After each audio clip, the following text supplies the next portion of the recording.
Hey, folks. Welcome back. Before we dive into today's conversation on social issues of the 70s, you might have noticed on the calendar that there's next week an optional Unit 8 DBQ test, and well, underline stress italicized optional. Um, this can only improve your grade. This test is, again, not mandatory. If you take it and don't do well on it, it will not bring your grade down, but it is going to be an opportunity to improve your score. So again, there's no risk in taking it. It can only help you. It's also going to be mirroring the same format that our AP exam will be this year. So I highly encourage everyone to take part in that. That being said, I'll talk more about that next week. Today's conversation will go into the 70s and some social issues. We left off with Nixon and his Watergate scandal, forcing him to be the only president in US history to resign from office. We'll, after this lesson, talk about Jimmy Carter and what he does during the 70s. But for right now, we're going to be moving into 70s social issues. So, why did the public concern about the state of the natural environment grow during this period, and what major changes in public policy did this create? Well, that's something we're going to go into first here. We mentioned the creation of the EPA under Nixon as a success, right? This Environmental Protection Agency. But to try and understand where that came about, a great place would be the book Silent Spring by Rachel Carson. We've often seen in our class how books and literature can have a big stamp on social change, from early in our class with Thomas Paine's Common Sense, or even in the progressive era with Upton Sinclair's The Jungle. But here is a part from Rachel Carson's Silent Spring.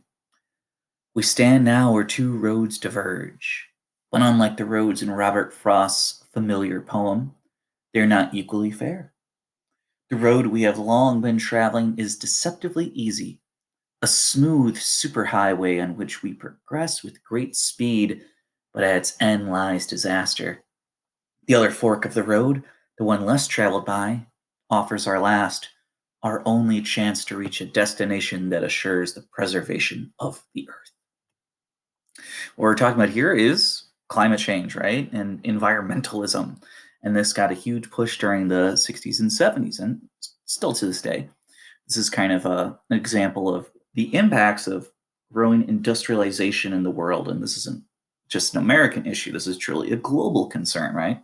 The production of natural and human generated emissions, greenhouse gases, and how that can really create a dangerous cycle throughout the environment.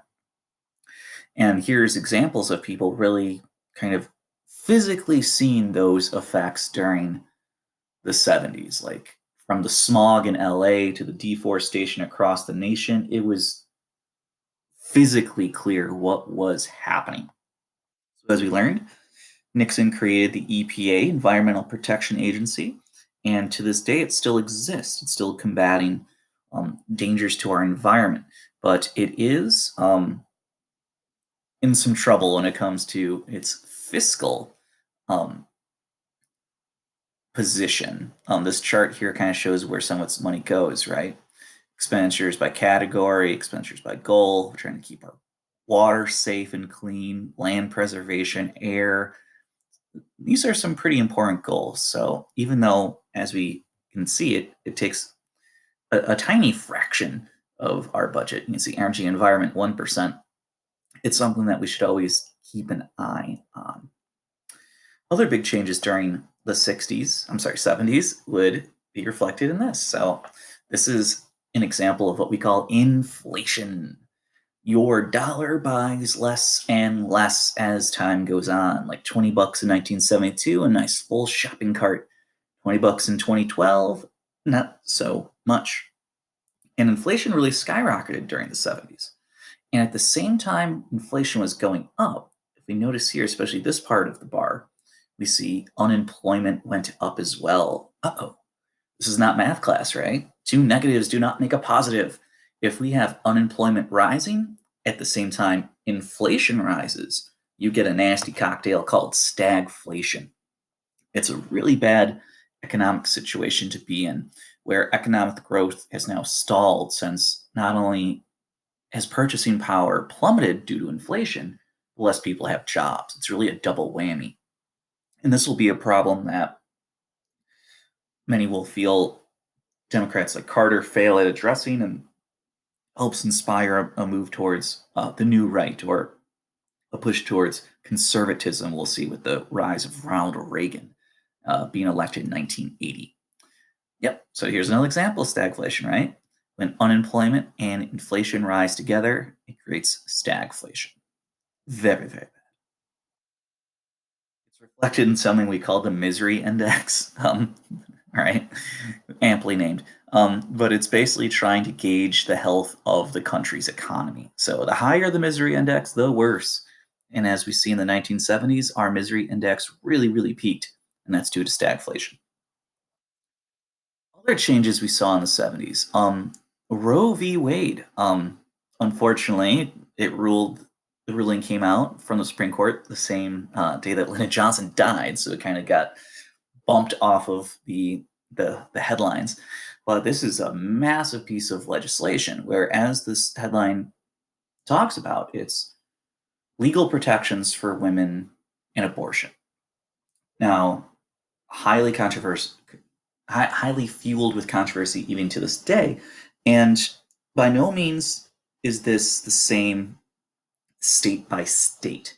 While abortion is legal according to Roe v. Wade, each state has very different kind of guidelines and rules. Some states have very limited access to clinics. Other states, their funding for them is vastly different than others.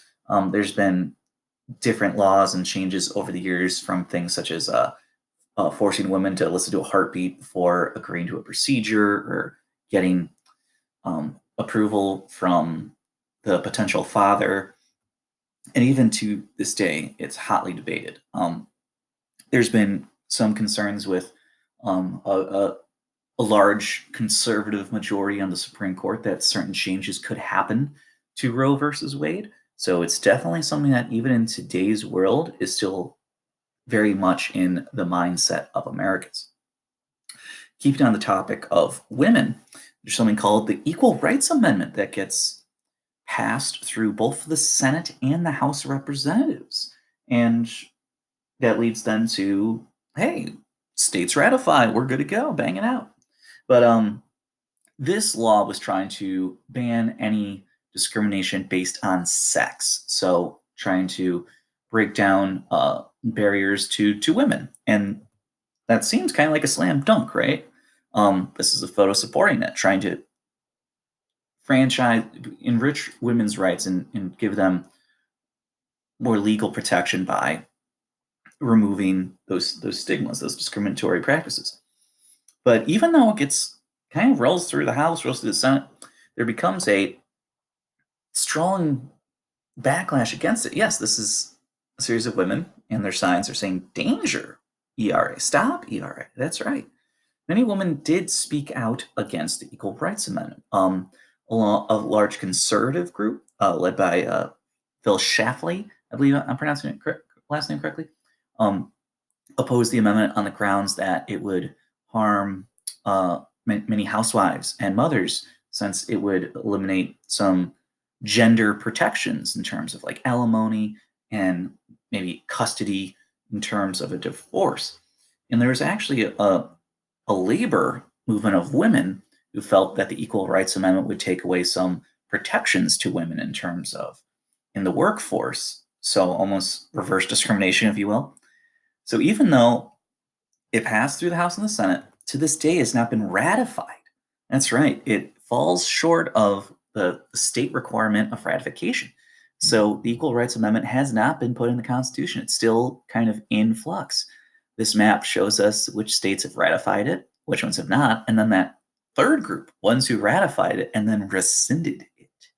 So very interesting there, how some states have actually changed their minds on this amendment. So it still gets kicked around now and then.